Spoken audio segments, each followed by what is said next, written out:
તું સેવા કરવા જવાનું તારો વિચાર છે એ ચલ હું માનું છું બહુ સારો છે, પણ ઘરના તારા મા બાપને મૂકી અને તું સેવા કરવા જાય એ તારી સેવા વધે નહીં.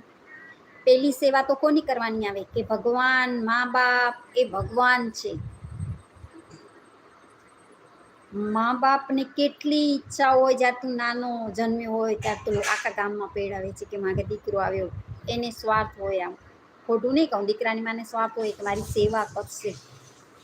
અને જો તું આવું હમણાં વિચારતો હોય કે તારે સેવા કરવા વયા જવું છે, એ વસ્તુ ખોટી છે.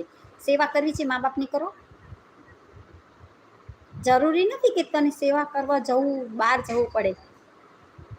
પશુ પક્ષીઓ, ગાયો, એવું કોઈ ગરીબ માણસ છે જેને ખાવાનું મન થયું છે તો તારે જે કમાવે છે એમાંથી એ રીતનો તું સેવા ધર્મ કરી શકે છે સંસારમાં રહીને બી. કે તારા મમ્મી પપ્પાના આંખમાં એક આંસુ ન આવવો જોઈએ, એ તારી સાચી સેવા કહેવાય.